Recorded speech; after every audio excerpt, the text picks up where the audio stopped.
بسم اللہ الرحمن الرحیم۔ صوفیہ پر تنقید آج سے نہیں کی جا رہی۔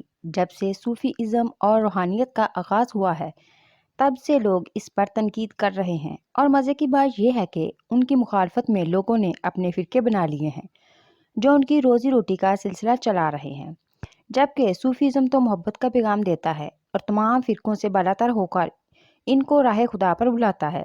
حضرت محمد صلی اللہ علیہ وآلہ وسلم کو گئے 1400 سال ہو گئے ہیں، تو صوفیزم کے آغاز کو بھی 1300 سال تو ہو ہی گئے ہوں گے۔ تب سے لوگ صوفیزم اور روحانیت کی مخالفت کر رہے ہیں، لیکن صوفیزم ویسے کا ویسا موجود ہے۔ بہت سے فرقے بنے اور اپنی موت آپ مر گئے۔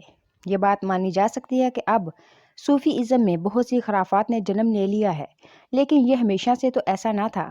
آج کل انجینئر محمد علی مرزا صاحب صوفی ازم پر بہت زیادہ تنقید کرتے ہیں، اور یہ ان کی پاپولیرٹی کا سبب ہے، اور ان کے اعتراضات کو رد کرنے والا صوفی ازم میں ابھی تک کوئی نہیں ملا، اور جو رد کر رہے ہیں صرف اس کو گالیاں دیتے ہیں۔ ان کے پاس کوئی لاجیکل ریزن نہیں ہے اس کے رد کی، اور یہ صرف اپنا موقف خراب کر رہے ہیں۔ چاہے تو نکل دا ہوئے سن لو نعرہ غفران دا مرزا جیلمی حرام دا دل فکر خبیث النسل والاصل والعقل منحوس الشکل مرزے نے فلانا کہہ دیا، جیلمی کتے نے۔ آج کل صوفیزم کے نمائندہ جعلی پیر اور گلا پھاڑ مولوی ہیں جو صوفیزم کی الف بے سے بھی واقف نہیں۔ صوفی ازم روحانیت ہے جو قلبی سکون کی طرف بندوں کو بلاتی ہے، نہ کہ یہ صرف کرامات پہ ہی مبنی ہے۔ ہمارے آج رائے عامہ میں یہ بات معروف ہے کہ پیر اگر کرامت نہ دکھا سکے تو پیر ہی نہیں ہے۔ تو حضور والا کرامت کچھ اور ہے، روحانیت اور صوفیزم کچھ اور۔ کرامت صوفی نہیں دکھاتا، وہ اللہ حکم دیتا ہے جو بندوں پر کچھ ظاہر کرتا ہے۔ خدا نہ چاہے تو وہ کچھ بھی نہیں کر سکتا، اور ایسا نہیں ہے کہ پیر ہر وقت کرامات ہی دکھاتا رہے۔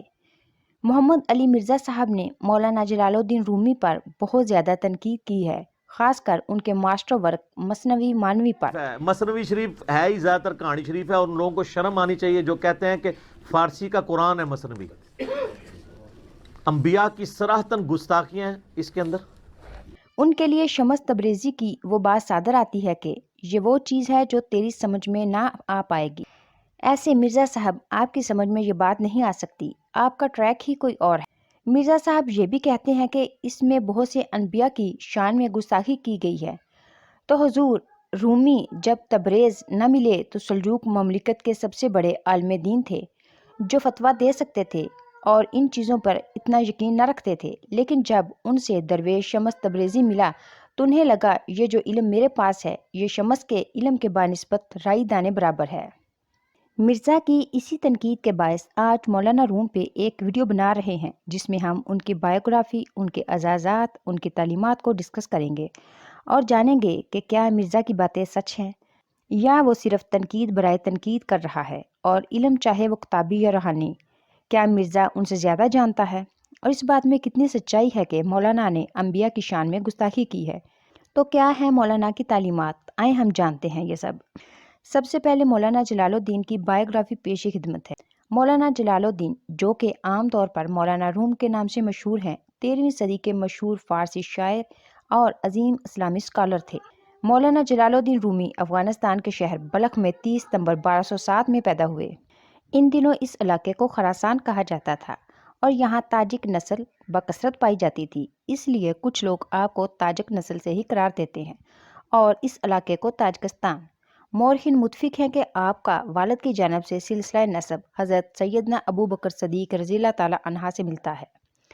آپ کا خاندان اس خطے میں خراسان کی فتح کے موقع پر آباد ہوا تھا۔ آپ کی دادی خوارزم شاہی خاندان سے تعلق رکھتی تھی، البتہ اس پر اختلاف ہے کہ وہ کس کی صاحبزادی تھی۔ نانی کے متعلق روایت ہے کہ وہ شمس الائمہ سرخسی کی بیٹی تھی۔ مولانا جلال الدین کے والد شیخ بہاؤالدین ولد بہت بڑے عالم دین اور صاحب روحانیت تھے۔ علمی بلندی کے سبب انہیں سلطان العلماء کہا جاتا تھا۔ روایت ہے کہ ایک رات 300 علماء خواب میں نبی کریم صلی اللہ علیہ وسلم کی زیارت سے مشرف ہوئے، جس میں شیخ بہاؤالدین کو سلطان العلماء کے خطاب سے نوازا گیا تھا۔ صبح ہوئی تو ہر عالم یہ خواب بتانے کے لیے بہاؤالدین کی جانب چل پڑا۔ یوں وہاں 300 علماء جمع ہو گئے، جبکہ اسی رات خود شیخ بہاؤالدین نے بھی ایسا ہی خواب دیکھا تھا۔ تو انہوں نے علماء کے کچھ کہنے سے قبل ہی خواب بیان کر دیا۔ اس کے بعد سے سلطان العلماء کا لقب ان کے نام کا حصہ بن گیا۔ آپ اپنے علاقے میں مرجع خلائق تھے کہ لوگ علمی و روحانی رہنمائی کے لیے ان کی طرف رجوع کرتے، جس کے سبب سلطان خوارزم شاہ انہیں اپنے اقتدار کے لیے خطرہ سمجھنے لگا، حالانکہ وہ آپ کا معتقد بھی تھا۔ بعض افراد نے بھی اسے بھڑکانے میں پورا کردار ادا کیا۔ اس پر شیخ نے بلخ چھوڑنے کا فیصلہ کیا تو ملک میں ہنگامہ برپا ہو گیا۔ ان حالات میں آپ بادشاہ کی درخواست پر خاموشی سے وہاں سے نئی منزل کی جانب روانہ ہو گئے۔ 5 سالہ جلال الدین بھی اس قافلے کا حصہ تھا۔ ایک رائے یہ بھی ہے کہ انہوں نے تاتاریوں کی یلغار کے سبب بلخ چھوڑنے کا فیصلہ کیا تھا، جسے 5-6 سال بعد یعنی 617 ہجری میں چنگیز خان نے تباہ و برباد کر دیا تھا۔ بہرحال جب وہ نشاپور ایران پہنچے تو معروف صوفی بزرگ حضرت فرید الدین عطار سے ملاقات ہوئی۔ روایت میں ہے کہ عطار نے رومی کے روحانی بصیرت کو فوراً پہچان لیا۔ انہوں نے دیکھا کہ بازار میں اس وقت کے رواج کے مطابق بیٹا پیچھے اور باپ آگے جا رہا ہے، تو انہوں نے برجستہ کہا، ایک دریا کے پیچھے سمندر چلا آ رہا ہے۔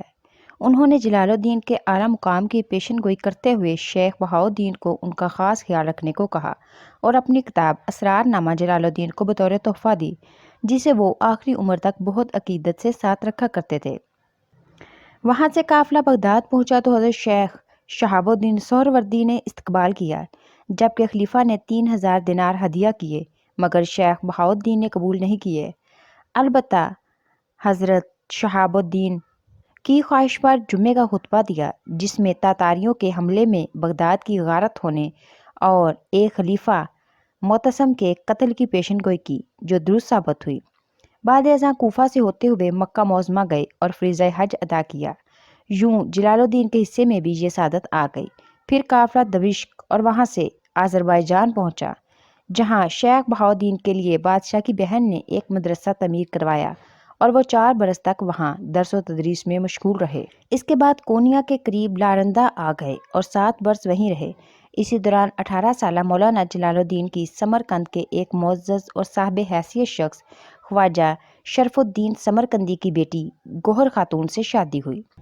جب سلطان علاء الدین کو شیخ بہاؤالدین کے لارندہ میں قیام کی اطلاع ملی تو انہوں نے وہاں کے گورنر کو ایک خط لکھا، جس میں نہ بتانے پر ان کی سخت سرزنش کی اور حکم دیا کہ حضرت شیخ کے کونیا آنے کے انتظامات کیے جائیں، جبکہ شیخ بہاؤالدین سے بھی کونیا منتقل ہونے کی درخواست کی، جس پر وہ اہل خانہ اور دیگر ہم راہبوں کے ساتھ کونیا پہنچے تو بادشاہ استقبال کے لیے محل سے باہر آیا۔ یہاں آپ کے لیے ایک بڑا مدرسہ بنایا گیا اور اخراجات کے لیے جائیداد بھی وقف کی گئی۔ تاہم شیخ بہاؤالدین 2 سال بعد ہی 80 برس کی عمر میں انتقال کر گئے۔ مولانا جلال الدین رومی ایک عظیم المرتبت والد کے زیر سایہ جوان ہوئے تھے۔ فرمایا کرتے تھے کہ اگر میرے والد چند برس اور زندہ رہتے تو میں شمس تبریز کا محتاج نہ ہوتا۔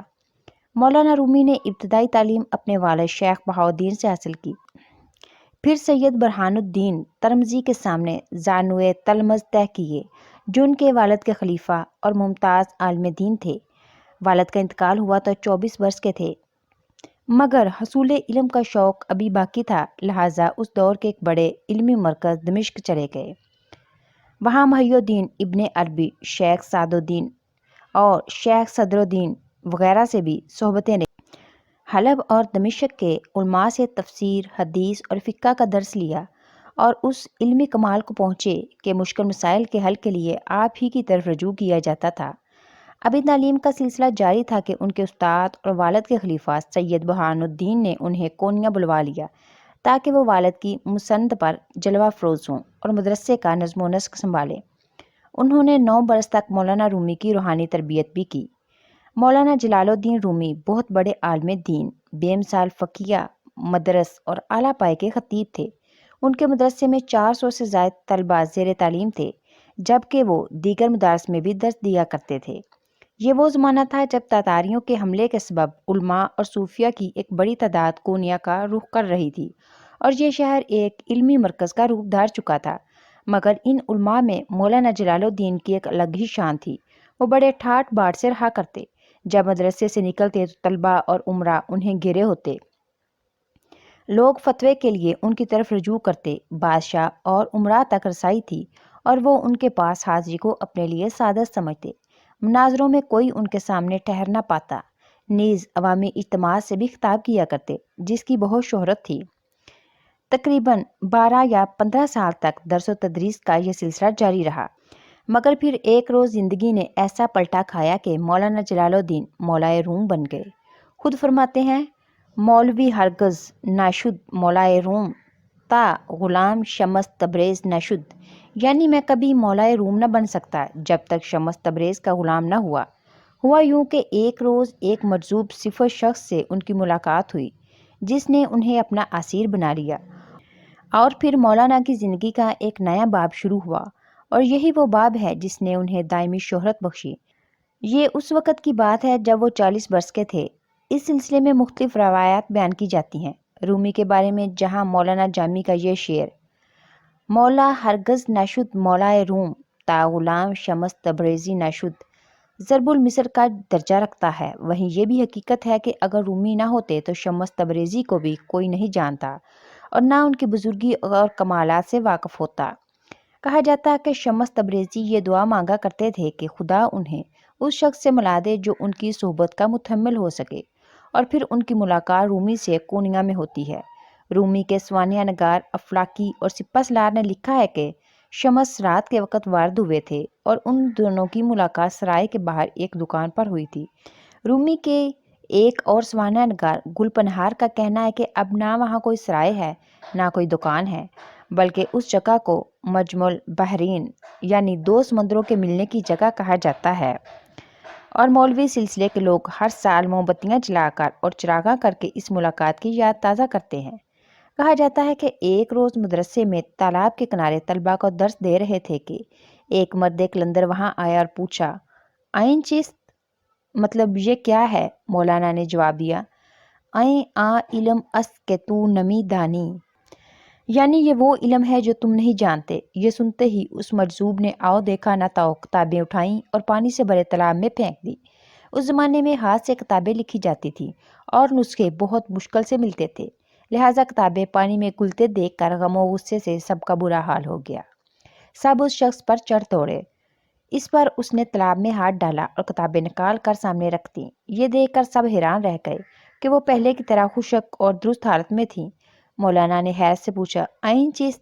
جواباً مجذوب نے کہا، "این آ علم است کہ تو نمی دانی، یہ وہ علم ہے جو تم نہیں جانتے۔ اس کے بعد مولانا ان کے ساتھ ہو گئے۔ تاہم ایک دوسری روایت کے مطابق جو زیادہ درست ہے، کہتے ہیں کہ ایک بار شمس تبریز نے دعا مانگی کہ الہی کوئی ایسا بندہ ملا جو میری صحبت کا متحمل ہو سکے۔ اس پر انہیں غیب سے روم، اس زمانے میں کونیا وغیرہ کو روم کہا جاتا تھا، جانے کا اشارہ ہوا۔ وہاں پہنچ کر ایک سرائے میں ٹھہرے۔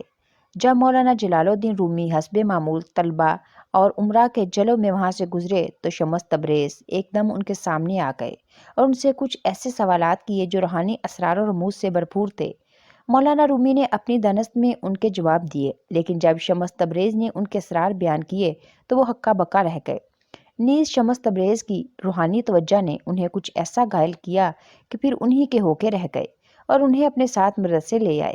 مختلف روایات کے مطابق وہاں 40 روز 3 ماہ یا 6 ماہ تک دونوں بزرگ صلاح الدین نامی شخص کے حجرے میں چلہ کش رہے، جس کے دوران صاحب حجرہ کے علاوہ کسی کو اندر آنے کی اجازت نہ تھی۔ اب مولانا تھے اور شمس، باقی تمام مشاغل چھوٹ چکے تھے۔ درس و تدریس کا سلسلہ منقطع ہوا تو واز کہنا بھی چھوڑ دیا۔ یہ صورتحال طلباء کے ساتھ ان کے معتقدین اور عام شہریوں کے لیے بھی حیران کن تھی، اس لیے وہ شمس تبریز کے خلاف ہو گئے کہ اس دیوانے نے جانے مولانا پر کیا سحر کر دیا۔ جب بات بڑھی تو ایک روز شمس تبریز چپکے سے دمشق چلے گئے۔ جب صبح مولانا رومی کو ان کے یوں غائب ہونے کا علم ہوا تو جدائی کے صدمے سے بے حال ہو گئے۔ دیوانہ وار انہیں ادھر ادھر ڈھونڈتے پھرتے، سب سے لا تعلق ہو کر خود کو گھر تک محدود کر لیا۔ اس پر لوگ مزید پریشان ہو گئے کہ ان کے خیال کے برعکس شمس تبریز کے جانے کے بعد مولانا کی حالت بہتر ہونے کے بجائے مزید بگڑ گئی اور وہ ان سے ملاقات تک نہیں کر رہے تھے۔ اس پر انہوں نے مولانا سے معافی مانگی، جبکہ اسی دوران یہ معلوم ہو گیا کہ شمس تبریز دمشق میں ہیں، لہٰذا مولانا رومی نے اپنے بیٹے سلطان ولد کو وہاں بھیجا اور وہ انہیں اپنے ساتھ کونیا لے آئے۔ اب بھی مولانا جلال الدین سارے کام چھوڑ چھاڑ کر انہی کے آگے پیچھے رہتے، ہر وقت انہی کا دم بھرتے۔ کچھ دنوں بعد شمس تبریز کی شادی ہو گئی اور مولانا نے اپنے گھر کے قریب ہی ان کی رہائش کا انتظام کر دیا۔ رومی شعر گوئی کو برا سمجھتے تھے، لیکن شمس تبریزی کی وجہ سے وہ اس کی جانب مائل ہوئے اور انہوں نے اللہ اور اس کے رسول حضرت محمد صلی اللہ علیہ وآلہ وسلم کی شان میں اشعار لکھنے کے ساتھ ساتھ شمس تبریزی کے لیے بھی ہزاروں اشعار کہے، یہاں تک کہ ان کے دیوان کو دیوان رومی کی جگہ دیوان شمس تبریزی یا دیوان کبیر کہا جاتا ہے۔ اس میں تقریباً 50,000 اشعار بتائے جاتے ہیں، جبکہ انہوں نے اس کے علاوہ ایک مثنوی چھوڑی ہے جو مثنوی مولا مانوی کے نام سے جانی جاتی ہے، اور یہ 6 جلدوں میں ہے اور اس میں تقریباً 27,000 اشعار ہیں۔ یہ مثنوی صوفیہ کی محفلوں میں اس طرح پڑھی جاتی ہے جیسے وہاں قرآن کی تلاوت ہوتی ہے، اور کہا جاتا ہے کہ اس سے انسان کے اندر کی دنیا روشن ہوتی ہے۔ علامہ اقبال نے اس بات کو ایک مصرعے اپنے من میں ڈوب کر پا جا سراغ زندگی کے طور پر بیان کیا ہے۔ صوفیہ میں جب حال کی کیفیت پیدا ہوتی ہے تو وہ ایک عالم محویت اور وجد کے عالم میں رقص کرنے لگتے ہیں، جسے سماع کہا جاتا تھا۔ رومی کے وقت سماع کی محفلیں ہوتی تھیں، معاملات ٹھیک چل رہے تھے، مگر پھر مولانا کے چھوٹے بیٹے علاؤ الدین اور شمس تبریز کے درمیان گھر کے قریب سے گزرنے کے معاملے پر تنازع شروع ہو گیا۔ جو لوگ شمس تبریز کو ناپسند کرتے تھے انہوں نے بھی موقع سے فائدہ اٹھاتے ہوئے علاؤ الدین کو خوب بھڑکایا۔ تنازع نے شدت اختیار کی تو شمس تبریز ایک روز اچانک غائب ہو گئے اور پھر کبھی ان کا کوئی سراغ نہ ملا۔ کئی سوانح نگاروں کا خیال ہے کہ انہیں علاؤ الدین نے شہید کر دیا، تاہم اس زمن میں یہ روایت بھی نظر انداز نہیں کی جا سکتی کہ شمس تبریز کی اہلیہ چند روز بیمار رہ کر انتقال کر گئی تھی اور انہیں ان سے بے حد محبت بھی تھی، اسی سبب وہ شکستہ دل کہیں چلے گئے۔ جبکہ روحانی حلقوں میں یہ بھی رائے ہے کہ انہیں جو کام تفویض ہوا تھا چونکہ وہ مکمل ہو گیا تھا، یعنی مولانا کی روحانی تربیت، اس لیے وہ وہاں سے چلے گئے۔ اللہ بہتر جانتا ہے۔ بہرکیف شمس تبریز کے یوں غائب ہونے پر مولانا رومی کی حالت ایک بار پھر غیر ہو گئی۔ انہوں نے مرشد کی تلاش شروع کر دی۔ اس مقصد کے لیے اپنے بیٹے سلطان ولد کو دمشق بھیجا اور خود بھی 2 مرتبہ وہاں گئے۔ لوگ حیران تھے کہ ایک عالم فاضل شخص ایک دیوانے کو یوں کیوں ڈھونڈتا پھرتا ہے۔ تلاش کا یہ سلسلہ ناکام رہا اور پھر مولانا کی طبیعت میں بھی کسی حد تک ٹھہراؤ آ گیا۔ تاہم ان میں ایک تبدیلی یہ آئی کہ وہ مولانا جلال الدین جو کبھی سماع کے خلاف تھے، پھر سماع ہی ان کی زندگی بن گیا۔ ہر چند کے اسلام میں اس کے جائز یا ناجائز ہونے پر ابھی تک بحث جاری ہے، لیکن رومی کے بعد سماع کا چلن بہت عام ہو گیا۔ ایک روایت کے مطابق وہ اس سے واقف تھے، لیکن ایک دن عالم محویت میں وہ سلطان الدین زرکوب کی دکان سے گزر رہے تھے جہاں سونے چاندی کے ورق کوٹے جا رہے تھے۔ وہ اس کی لے میں کھو گئے۔ افلاکی نے لکھا ہے کہ جب ہتھوڑی کی لے میں ڈوبی ہوئی آواز پر رومی وجد میں آ گئے تو شیخ صلاح الدین خود باہر نکل آئے اور رومی کے ساتھ اس وجد و رقص میں شریک ہو گئے اور اپنے شاگردوں اور کاریگروں کو اشارہ کیا کہ وہ اپنے ہاتھ نہ روکیں، خواہ اس میں کتنا ہی سونا ضائع کیوں نہ ہو جائے۔ یہ رقص کی حالت ظہر سے عصر تک قائم رہی۔ اسی دوران کچھ اور لوگ بھی شامل ہو گئے۔ مشہور بزرگ سری سختی کا قول ہے کہ سماع زرخیز زمین کے لیے بارش کی طرح ہے، لیکن یہ خطرناک چیز ہے جسے قابو میں کرنے کے لیے شیخ کا ہونا ضروری ہے۔ سماع کو امام غزالی نے اگر مباح قرار دیا ہے تو رومی نے قطعیت کے ساتھ کہا ہے کہ پہلے سماع کی اہلیت حاصل کرو، پھر سماع اختیار کرو۔ میں نے کل گل شکر کو سونگا تو کل کی بو محسوس نہیں ہوئی کیونکہ میں مادہ نہیں تھا۔ خود اشعار کہتے اور دوسروں سے بھی سنتے، جوش جذبات میں اٹھ کھڑے ہوتے اور جھومنے لگتے۔ آج کل ان کے معتقدین جو مخصوص رقص کرتے ہیں وہ انہی کی پیروی ہے۔ تاہم یہ بات واضح رہے کہ مولانا رومی اس حالت میں بھی باقاعدگی سے نماز ادا کرتے اور خادمین کو یہ ہدایت تھی کہ خواہ وہ کسی بھی حال میں ہوں، جب کوئی فتویٰ لینے آئے تو انہیں فوراً متوجہ کیا جائے۔ خادمین قلم دوات ساتھ رکھتے اور جو ہی کوئی فتویٰ لینے آتا مولانا اس کا جواب لکھوا دیتے۔ اس کا سبب یہ تھا کہ حکومت کی جانب سے فتویٰ نویسی ماہانہ 15 دینار وظیفہ مقرر تھا اور مولانا رومی کا کہنا تھا کہ وہ اپنی روزی حرام نہیں کرنا چاہتے، لہٰذا اس رقص یا سماع کو شرعی پابندیوں سے فرار کی بنیاد بنانا مولانا رومی کی تعلیمات اور شخصیت سے ناواقفیت کی دلیل ہے۔ رومی کی مثنوی مخفی، ملکوتی اور پر اسرار حقائق کے مجموعے کے طور پر دنیا بھر میں توجہ کا مرکز رہی ہے۔ اگر دنیا میں الہامی کتابوں کی ایک فہرست مرتب کی جائے تو اس میں بھی مثنوی کو اہم مقام حاصل ہوگا، لیکن مولانا رومی نے اس مثنوی کو مکمل نہیں کیا اور اسے ادھورا چھوڑ دیا، اور اس زمن میں انہوں نے فرمایا کہ جس سراغ سے روشنی آ رہی تھی وہ بند ہو چکا ہے، اور یہ کہ اس کی تکمیل کوئی ایسا شخص کرے گا جس کے اندر وہی نور جلوہ گر ہوگا جو میرے اندر ہے۔ چنانچہ کئی لوگوں نے مثنوی کی کہانی کو پورا کرنے کی کوشش کی، لیکن ہندوستان کے ایک عالم مفتی الہی بخش کو یہ شرف حاصل ہوا کہ مجموعی طور پر ان کی تکملہ کو مثنوی کا تکملہ مانا جاتا ہے، یعنی انہوں نے مثنوی کو تکمیل کیا۔ مولانا رومی کو اپنی مثنوی کی اہمیت کا بخوبی علم تھا، اس لیے انہوں نے چوتھے حصے کے دباچے میں کہا ہے کہ مثنوی عطیات میں سب سے اعلیٰ اور انعامات میں بیش بہا ترین خزانہ ہے۔ یہ دوستوں کے لیے نور اور آنے والی نسلوں کے لیے خزانہ ہے۔ مثنوی فی مافیہ اور دیوان شمس تبریز دراصل مولانا کا ہی دیوان ہے، لیکن اشعار میں زیادہ تر شمس تبریز کا نام آتا ہے، اس لیے انہی کا دیوان سمجھا جاتا ہے۔ ان کی معروف کتب ہے۔ آپ دنیا بھر میں اپنی لازوال تصنیف مثنوی کی بدولت جانے جاتے ہیں۔ ان کا مکان پیدائش ایران میں ہے اور ان کا مزار ترکی میں واقع ہے۔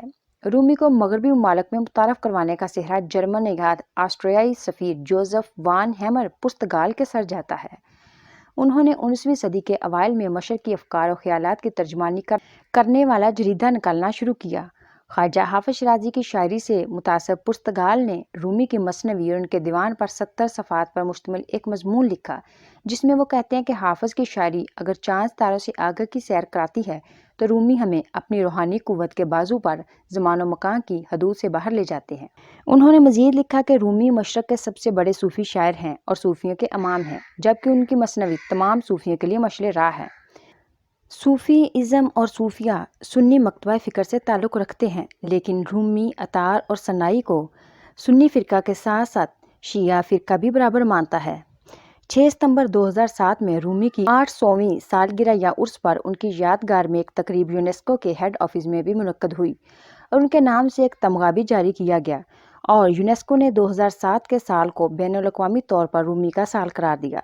ایران میں ستمبر 2007 میں ایک ہفتہ رومی کے نام سے منایا گیا۔ ترکی میں اسی سال وزارت ثقافت نے دنیا کی سب سے بڑی سماعت کی تقریب کا اہتمام کیا، جس میں 300 سے زائد درویشوں نے پرفارم کیا، اور یہ تقریب 30 کمروں میں منعقد ہو سکی۔ اس سماعت کی تقریب میں تمام درویشوں نے روایتی انداز میں گھومتے ہوئے پرفارم کیا۔ دوسرے صوفی شعراء کی طرح رومی نے بھی اپنی شاعری میں امن اور محبت کا پیغام دیا۔ رومی کہتے ہیں کہ خدا بندے کو سب سے پہلا حکم توحید کا علم حاصل کرنے کا دیتا ہے اور دوسرا اپنے وجود کی نفی کا۔ رومی کے نزدیک توحید کو محبت کے ذریعے زندہ کیا جا سکتا ہے۔ رومی توحید کے متعلق کہتے ہیں کہ جب یہ شعلہ بھڑکتا ہے تو محبوب کے علاوہ ہر چیز کو جلا دیتا ہے۔ اس کے متعلق رومی اپنی مثنوی میں لکھتے ہیں کہ میں منرل اسٹیٹ یعنی مدنی حالت میں مر گیا اور پودا بن گیا، میں نباتاتی حالت یعنی پودے کی شکل میں مر گیا اور حیوان بن گیا، میں حیوانیت کی شکل میں مر گیا اور آدمی بن گیا، پھر میں کس بات پر ڈروں؟ میرے مرنے سے میں کبھی کم نہیں ہوا۔ اس سے اگلے مرحلے میں انسانی فطرت کی حالت میں مرا اور فرشتہ جا بنوں گا، لیکن مجھے اس مرحلے سے بھی چھلانگ لگانی ہے، میں وہاں سے بھی قربان ہو جاؤں گا، پھر میں وہ بن جاؤں گا جو وہم و گمان میں بھی نہیں آ سکے گا، پھر میں غیر ہو جاؤں گا، عدم وجود مجھے پکارتا ہے، بے شک ہماری واپسی اسی طرف ہونی ہے۔ رومی مثنوی میں کہانیوں، روزمرہ کی زندگی کے مناظر، قرآنی آیات و تفسیر اور الہیات و میٹا فزکس کو ایک وسیع اور ایک پیچیدہ قسم کے خوبصورت قالین کی مانند بنتا ہے۔ رومی موسیقی، شاعری اور رقص کو خدا تک پہنچنے کا ایک راستہ کہتا ہے۔ رومی فرماتے ہیں کہ موسیقی نے عقیدت مندوں کو اپنے وجود کو جدا طرف مرکوز کرنے میں مدد کی، اور یہ کام اتنی شدت سے ہوا کہ نفس تباہ ہوا اور روح دوبارہ زندہ ہو گئی۔ رومی کے ان خیالات سے ہی درویشوں کے چکر لگانے کا رواج ایک رسم کی شکل اختیار کر گیا۔ اس کی تعلیمات مولویوں کے حکم کی بنیاد بن گئی، جسے اس کے بیٹے سلطان ولد نے منظم کیا تھا۔ رومی نے سماع کی حوصلہ افزائی کی، موسیقی سننے اور رقص کرنے کی ترغیب دی۔ میلوی روایت میں سماع دماغ اور محبت کے ذریعے روحانی عروج کے صوفیانہ سفر کی نمائندگی کرتی ہے۔ اس سفر میں سالک علامتی طور پر سچائی کی طرف مڑتا ہے، محبت کے ذریعے ترقی کرتا ہے، انا کو ترک کرتا ہے، سچائی کو پاتا ہے اور کمال تک پہنچتا ہے۔ اس کے بعد سالک اس روحانی سفر سے زیادہ پختگی کے ساتھ محبت کرنے اور عقائد، نسل، طبقے اور قوموں کی تفریق کے بغیر پوری مخلوق کی خدمت کے لیے واپس آتا ہے۔ رومی کہتے ہیں کہ عاشق کا سبب باقی تمام اسباب سے الگ ہے، محبت خدا کے اسرار کا ستارہ ہے۔ رومی کا پسندیدہ موسیقی کا آلہ ریڈ بانسری تھا۔ رومی کی سب سے مشہور تصنیف مثنوی معنوی ہے۔ 6 جلدوں والی نظم کو فارسی صوفی ادب کی بھرپور روایت میں ایک ممتاز مقام حاصل ہے اور اسے عام طور پر فارسی میں قرآن کہا جاتا ہے۔ بہت سے مبصرین نے اسے عالمی ادب کی سب سے بڑی صوفیانہ نظم قرار دیا ہے۔ اس میں تقریباً 27,000 لائنیں ہیں۔ رومی کا دوسرا بڑا کام دیوان کبیر یا دیوان شمس تبریز ہے، جسے رومی کے آقا شمس کے اعزاز میں نامزد کیا گیا ہے۔ تقریباً 35,000 فارسی اشعار اور 2,000 فارسی مصروں کے علاوہ دیوان میں عربی میں 90 غزلیں اور 19 مصرے ہیں اور یونانی میں 14 قطعات ہیں۔ فی ما فیہ رومی کے اپنے شاگردوں کو مختلف مواقع پر دیے گئے 71 مذاکروں اور لیکچروں کا ایک ریکارڈ فراہم کرتا ہے۔ یہ ان کے مختلف شاگردوں کے نوٹوں سے مرتب کیا گیا، لہٰذا رومی نے اس کام کو براہ راست نہیں لکھا۔ مجالس سبعہ 7 فارسی خطبات یا 7 مختلف اسمبلیوں میں دیے گئے لیکچرز پر مشتمل ہے۔ خطبہ خود قرآن و حدیث کے گہرے مفہوم کی تفسیر کرتے ہیں۔ مکاتیب یا مکتوبات رومی کے فارسی میں اپنے شاگردوں، خاندان کے افراد اور ریاست اور اثر و رسوخ کے لوگوں کو لکھے گئے خطوط کا مجموعہ ہے۔ خطوط گواہی دیتے ہیں کہ رومی خاندان کے افراد کی مدد کرنے اور اپنے ارد گرد پروان چڑھنے والے شاگردوں کی جماعت کو چلانے میں بہت مصروف رہے۔ سابقہ 2 متذکرہ تصانیف کے فارسی اسلوب کے برعکس خطوط شعوری طور پر نفیس اور اسلوب کے لحاظ سے تحریری ہیں، جو امراء، سیاستدانوں اور بادشاہوں سے خط و کتابت کی توقعات کے مطابق ہیں۔ رومی کے روحانی نقطہ نظر کی گہرائی تنگ فرقہ وارانہ خدشات سے بالاتر تھی، اس لیے وہ کہتے ہیں کہ سالک کے راستے پر عقل مند اور دیوانے ایک ہیں، محبت کی راہ میں رشتہ دار اور اجنبی ایک ہوتے ہیں۔ وہ جسے انہوں نے محبوب کے ملن کی شراب پلائی، اس کی راہ میں کعبہ بتوں کا گھر ایک ہے۔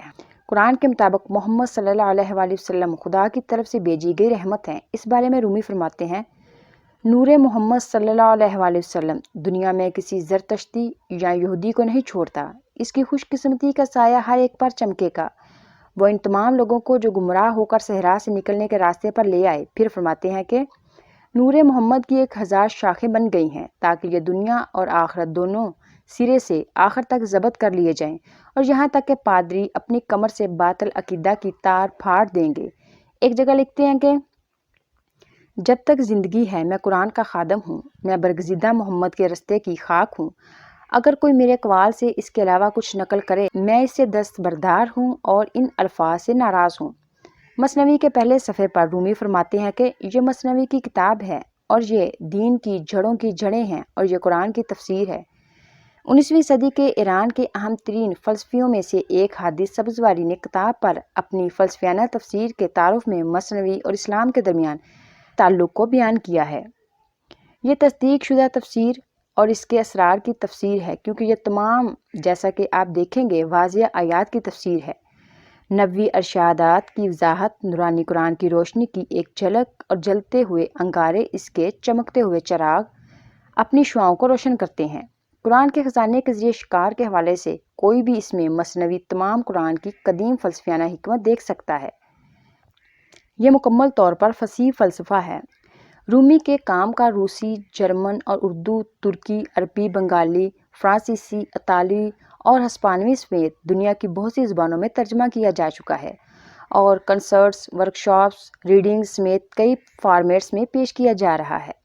رقص، پرفارمنس اور دیگر فنکارانہ تخلیقات۔ رومی کی شاعری کی انگریزی تشریحات دنیا بھر میں نصف ملین سے زیادہ کاپیاں فروخت ہو چکی ہیں اور رومی امریکہ میں سب سے زیادہ پڑھے جانے والے شاعروں میں سے ایک ہیں۔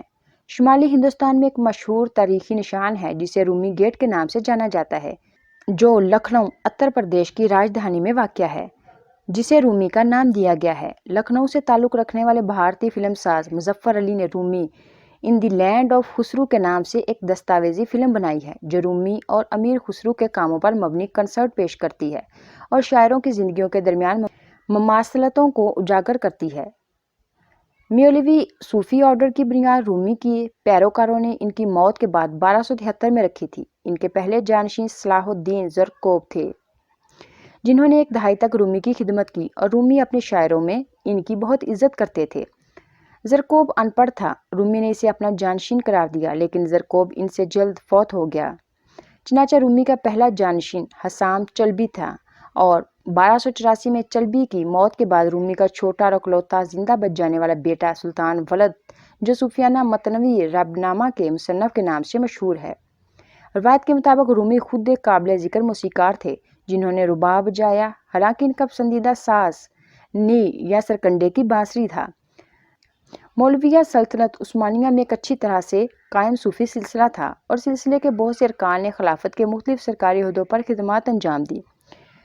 مولویوں کا مرکز کونیا میں تھا۔ استنبول میں گلتا ٹاور کے قریب میولویوں خانقاہ بھی ہے جس میں نماز ادا کی جاتی ہے اور عوام کے لیے قابل رسائی ہے۔ میولوی آرڈر تمام پس منظر کے لوگوں کو اپنی طرف دعوت دیتا ہے اور کہتا ہے کہ آؤ آؤ تم جو بھی ہو، آوارہ، بت پرست، آگ کی پوجا کرنے والا، آؤ 1000 بار منت توڑ کر بھی آؤ اور پھر آؤ، ہمارا کارواں تمہیں مایوس نہیں کرے گا۔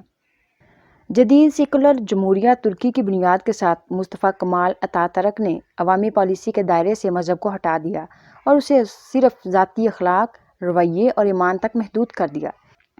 13 دسمبر 1925 کو ایک قانون منظور کیا گیا جس کے تحت تمام مزاروں اور زاویہ اور عبادت گاہوں کو بند کر دیا گیا جن میں زیارت کی جاتی تھی۔ اکیلے استنبول میں 250 سے زیادہ مزاروں کے ساتھ ساتھ مختلف برادریوں کے اجتماعات کے لیے چھوٹے مراکز تھے۔ اس قانون نے صوفی سلسلوں کو تحلیل کر دیا۔ صوفیانہ ناموں، القابات اور ان کے القاب سے متعلق ملبوسات کے استعمالات پر پابندی لگا دی۔ احکامات کے اثاثے ضبط کر لیے گئے اور ان کی تقریبات اور مجالس پر پابندی لگا دی۔ قانون نے ان لوگوں کے لیے سزائیں بھی فراہم کی جنہوں نے احکامات کو دوبارہ قائم کرنے کی کوشش کی۔ 2 سال بعد 1927 میں کونیا میں میولانا کے مزار کو ایک میوزیم کے طور پر دوبارہ کھولنے کی اجازت دی گئی۔ 1950 کی دہائی میں ترک حکومت نے گھومنے والے درویشوں کو کونیا میں سال میں ایک بار پرفارم کرنے کی اجازت دینا شروع کی۔